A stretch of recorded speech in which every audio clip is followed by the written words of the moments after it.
Mesdames et messieurs,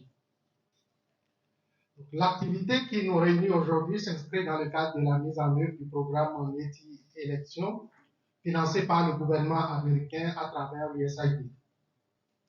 Donc, permettez-moi de remercier le peuple américain et son gouvernement pour le soutien à la consolidation de la démocratie et au renforcement de la crédibilité du processus électoral au Sénégal.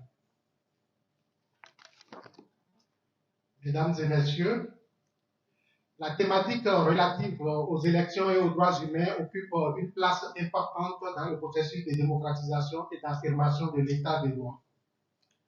En effet, une élection crédible, expression conforme de la volonté du peuple, doit garantir le respect et la protection d'un ensemble de droits humains et de libertés fondamentales consacrés par les normes du droit interne et du droit international. L'organisation d'élections libres, crédibles, transparentes et inclusives suppose le respect des droits humains. De quels droits humains parle-t-on en matière électorale? Il s'agit essentiellement des droits qui se rapportent aux garanties de participation aux affaires publiques de son pays, de tout humain remplissant les conditions fixées par la loi.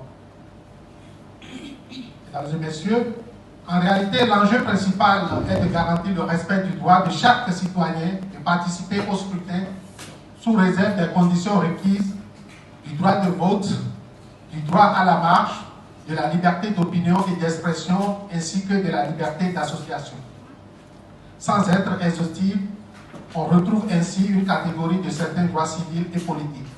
Ce sont des droits inscrits dans la législation nationale et dans plusieurs instruments internationaux que le haut commissaire aura la responsabilité d'aller dans les détails tout à l'heure. D'où donc la pertinence du texte que vous retrouvez aussi dans l'agenda, à savoir les normes nationales et internationales relatives au processus électoral. Mesdames, Messieurs, d'autres droits peuvent se rapporter directement à la conduite d'un processus électoral équitable et crédible.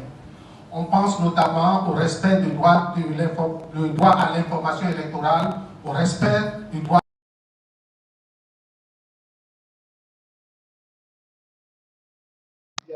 notre rôle de veille et de défense des droits des travailleurs et au-delà des droits des populations de notre pays. Donc, il nous paraît, à l'une des prochaines élections de février 2024, pour porter démocratiquement le choix sur le prochain président de la République du Sénégal, de saluer et magnifier la tenue de cet atelier de formation et de sensibilisation des acteurs, toutes composantes confondues, aux fins d'échanger sur les droits humains en période électorale. C'est le lieu donc de saluer l'engagement du NDI à côté de la société civile et au-delà, comme il l'a présenté Alain, le programme de l'USAID.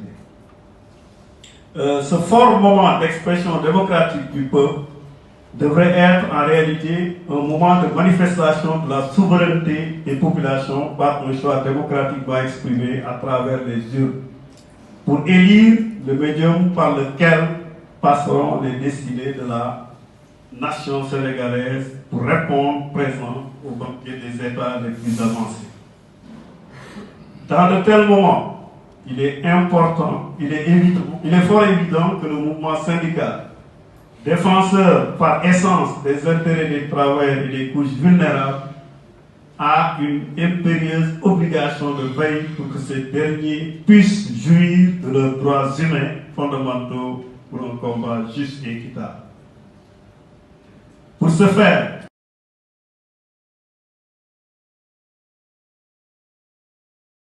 stratégie novatrice et efficace pour encore sensibiliser et former au mieux des travailleurs à faire preuve de